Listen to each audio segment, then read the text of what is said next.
ओम साई राम। सभी लोगों को बाबा का ओम साई राम। आज हम सभी लोग साई सा चतुर की अध्याय 5 पढ़ेंगे और बाबा का ध्यान लगाएंगे, जिसमें संतों के कार्य व साईं बाबा का अवतार, पवित्र तीर्थ शिरडी, श्री साईं बाबा का व्यक्तित्व, गौली बुआ की अनुभूति, श्री विट्ठल का प्रकट होना, जिसमें सबसे पहले है संतों के कार्य व साईं बाबा का अवतार। श्रीमद् भगवद गीता के चौथे अध्याय के 7वें 8वें श्लोक में भगवान श्री कृष्ण ने कहा है कि जब जब धर्म का नाश और अधर्म की वृद्धि होती है, तब तब मैं अवतार धारण करता हूँ। धर्म स्थापना, दुष्टों का विनाश तथा संत जनों के कष्ट निवारण के लिए मैं युग युग में जन्म लेता हूँ। साधु और संत भगवान के प्रतिनिधि होते हैं। वे उपयुक्त समय पर प्रकट होकर अपनी कार्य प्रणाली द्वारा अपना अवतार कार्य पूर्ण करते हैं। अर्थात जब ब्राह्मण, क्षत्रिय और वैश्य अपने कर्तव्यों से विमुख हो जाते हैं, जब शूद्र उच्च जातियों के अधिकार छीनने लगते हैं, जब धर्माचार्यों का अनादर तथा निंदा होने लगती है, जब लोग अभक्ष्य भोज्य पदार्थों और मदिरा आदि का सेवन करने लगते हैं, जब धर्म की आड़ में बुरे कर्म होने लगते हैं, जब भिन्न भिन्न धर्मावलंबी परस्पर लड़ने लगते हैं, कर्मठ पुरुषों को धार्मिक कृत्यों में अरुचि उत्पन्न हो जाती है, जब योगी ध्यान आदि कर्म छोड़ देते हैं और जब सामान्य जन की ऐसी धारणा हो जाती है कि केवल धन, संतान और स्त्री ही सब कुछ है। इस प्रकार जब लोग सत्य मार्ग से विचलित होकर पतन की ओर अग्रसर होने लगते हैं, तब संत प्रकट होकर अपने उपदेशों, आचरणों के द्वारा धर्म की स्थापना करते हैं। वे हमारा उचित मार्गदर्शन करते हैं तथा सत्य पथ पर चलने की प्रेरणा देते हैं। अनेक संत निर्वत्तिनाथ, ज्ञानदेव, मुक्ताबाई, नामदेव, गोरा, गोड़ई, एकनाथ, तुकाराम, नरहरि, नरसिंह मेहता, सदना कसाई, सावला माली और रामदास आदि सत्य मार्ग का दिग्दर्शन कराने हेतु समय समय पर प्रकट हुए और इन सब के पश्चात शिरडी में श्री साईं बाबा का अवतार हुआ। पवित्र तीर्थ शिरडी अहमदनगर में बहने वाली गोदावरी के नदी तट सौभाग्यशाली हैं, जिन पर अनेक संतों ने जन्म लिया और अनेक संतों ने वहां आश्रय पाया। ऐसे संतों में श्री ज्ञानेश्वर महाराज प्रमुख थे। शिरडी अहमदनगर जिले के कोपरगांव तालुका में स्थित है। गोदावरी नदी पार करने के बाद मार्ग सीधा शिरडी हो जाता है। 8 मील चलने पर जब आप नीम गांव पहुंचेंगे तो वहां से शिरडी दिखाई देने लगती है। कृष्णा नदी के तट पर अन्य तीर्थ स्थान गाड़गापुर, नरसिंहवाड़ी और औदुंबर के समान ही शिरडी भी प्रसिद्ध तीर्थ है। जिस प्रकार दामोजी ने मंगल वेढ़ा अर्थात पंढरपुर के समीप को, समर्थ रामदास ने सज्जनगढ़ को, दत्ता अवतार श्री नरसिंह सरस्वती ने वाड़ी को पवित्र किया, उसी प्रकार श्री साईनाथ ने शिरडी में अवतार लेकर उसे पावन बनाया। श्री साईं बाबा का व्यक्तित्व। श्री साईं बाबा के सानिध्य के कारण शिरडी का महत्व विशेष बढ़ गया। उन्होंने इस भाव सागर पर विजय प्राप्त कर ली थी, जिसे पार करना बड़ा कठिन है। शांति उनका आभूषण था और वे साक्षात ज्ञान स्वरूप ही थे। वैष्णव भक्त सदैव वहां शरण पाते थे। दानवीरों में वे राजा कर्ण के समान दानी थे। वे समस्त सारों के सार रूप थे। सांसारिक पदार्थों में उनकी रुचि नहीं थी। वे सदा आत्म स्वरूप में ही लीन रहते थे। अनित्य वस्तुओं का आकर्षण उन्हें छू भी नहीं पाया था। उनका हृदय शीशे के समान उज्जवल था। उनके श्री मुख से सदैव अमृत वर्षा होती थी और अमीर और गरीब उनके लिए समान थे। मान अपमान की उन्हें किंचित भी चिंता न थी। वे निर्भय होकर संभाषण करते, भांति भांति के लोगों से मिलजुल कर रहते, नर्तकियों का अभिनय तथा नृत्य देखते और गजल कव्वालियां भी सुनते थे।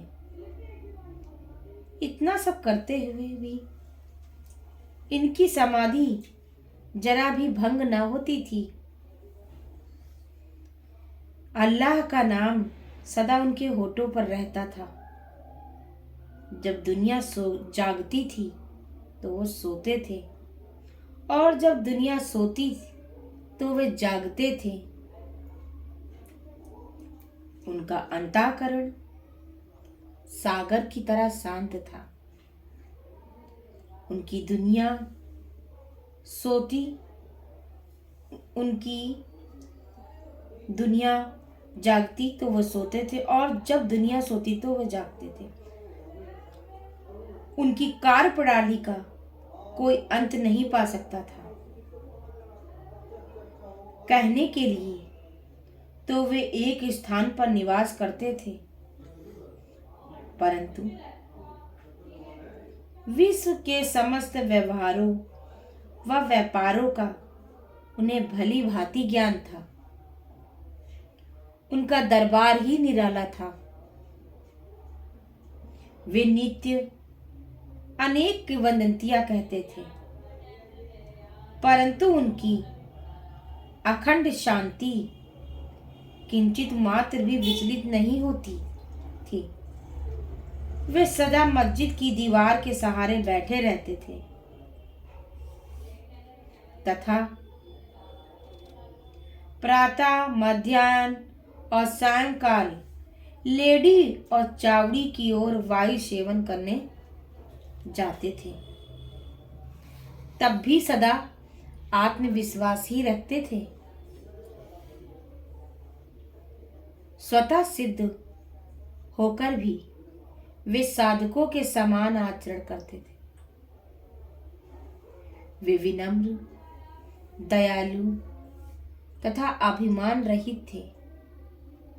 उन्होंने सबको सदा सुख दिया।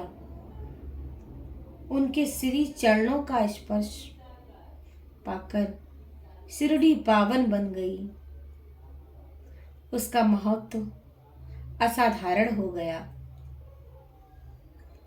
जिस प्रकार ज्ञानेश्वर ने आनंदी और एकनाथ ने पैठण का उत्थान किया, वही गति श्री साईं बाबा द्वारा शिरडी को मिली।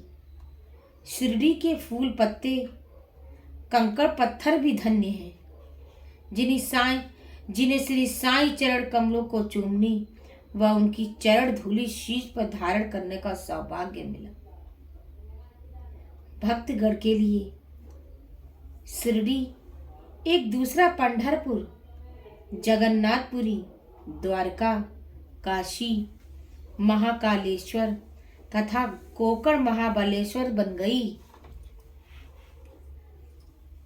श्री साईं बाबा का दर्शन करना ही भक्तों के लिए वेद मंत्र था, जिसके फलस्वरूप आसक्ति घटती और आत्मदर्शन का मार्ग सुगम होता। उनका श्री दर्शन ही योग साधन था और उनके वार्तालाप करने से समस्त पापों का शमन हो जाता था। उनका पाद वेशन करना ही प्रयाग स्नान के समान था तथा चरण अमृत पान करने से मात्र से ही समस्त इच्छाओं की पूर्ति होती थी। उनकी आज्ञा हमारे लिए वेद आज्ञा थी। प्रसाद तथा उदी ग्रहण करने से चित्त की शुद्धि होती थी। वे ही हमारे राम और कृष्ण थे, जिन्होंने हमें मुक्ति प्रदान की। वे ही हमारे परम ब्रह्म थे। वे सदा आत्म स्थित चैतन्य घन तथा आनंद की मंगल मूर्ति थे। कहने को तो शिरडी एक उनका प्रमुख केंद्र था, परंतु उनका कार्य क्षेत्र पंजाब, कलकत्ता, उत्तरी भारत, गुजरात, ढाका, कोंकण तक फैला हुआ था। श्री साईं बाबा की कीर्ति दिन प्रतिदिन चारों ओर फैलने लगी और जगह जगह से दर्शनार्थ आकर उनके भक्त लाभ उठाने लगे।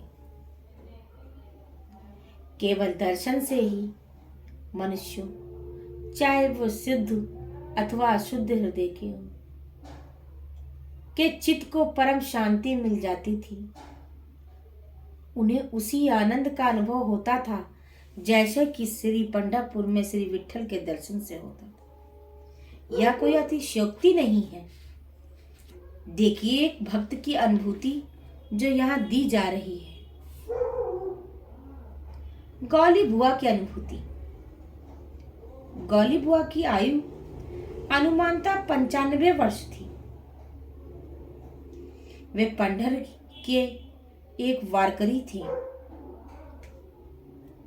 वे 8 मास पंढरपुर तथा 4 मास गंगा तट पर रहते थे। सामान ढोने के लिए उनके पास एक गधा और एक शिष्य भी सदैव उनके साथ रहता था। वे प्रति वर्ष पंढरपुर जाते और लौटते समय श्री बाबा के दर्शन करने के लिए शिरडी आते थे। वे बाबा के प्रति उनकी गहरी श्रद्धा गहरी थी। वे बाबा की ओर एक टक निहारते और कह उठते थे कि वे तो श्री पंढरीनाथ श्री विठल के अवतार हैं, जो अनाथ नाथ दीन दयालु और दीनों के दान नाथ हैं।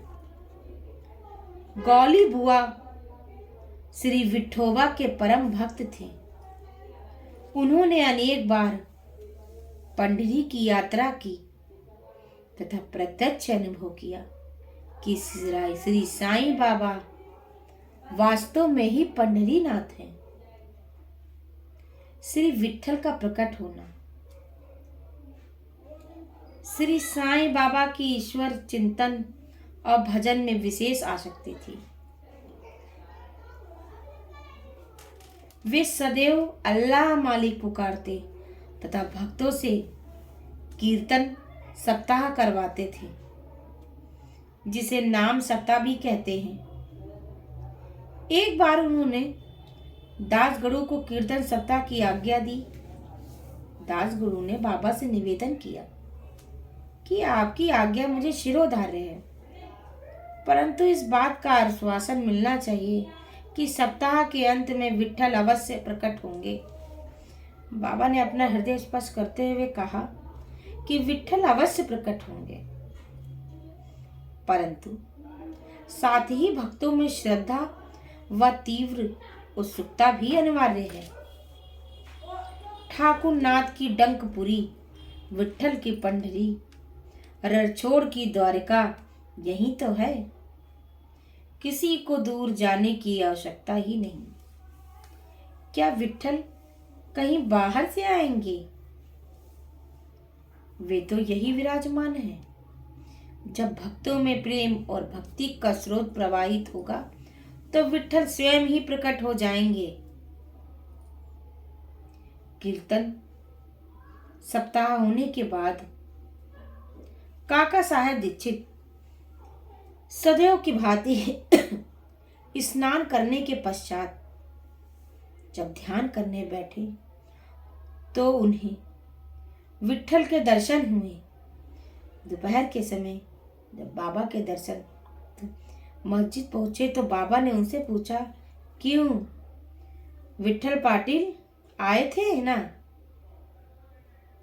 क्या तुम्हें उनके दर्शन हुए? वे बहुत चंचल हैं, उनको दृढ़ता से पकड़ रखो। यदि जरा भी असावधानी की तो वे बचकर निकल जाएंगे। यह प्रातः काल की घटना थी और दोपहर के समय उन्हें पूरा दर्शन हुए। उसी दिन एक चित्र बेचने वाला विठोबा के 25-30 चित्र लेकर वहां बेचने को आया। चित्र ठीक वैसे ही थे जैसे कि काका साहब दीक्षित को ध्यान में दर्शन हुए थे। चित्र देखकर और बाबा के शब्दों का स्मरण कर काका साहब को आश्चर्य के साथ साथ बड़ी प्रसन्नता भी हुई।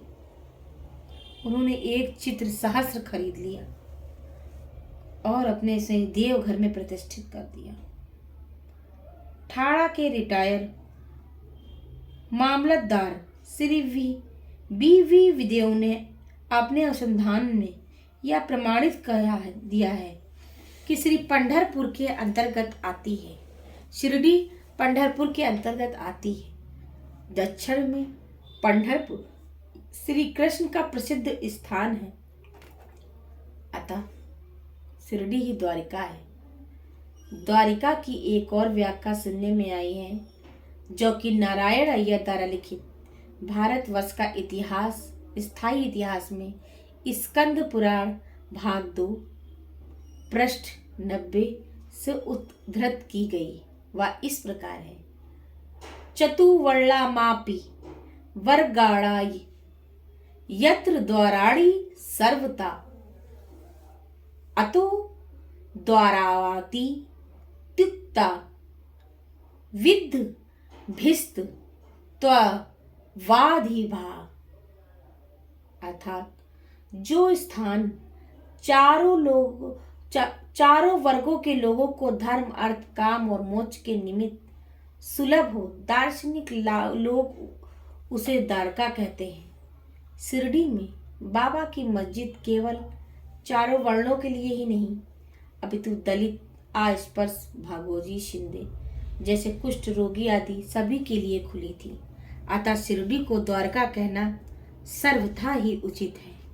इसी के साथ आज का हमारा श्री साईं सचित्र अध्याय 5 का समापन होता है और सभी लोग बाबा का स्मरण करते हुए ओम साई राम बोलिए।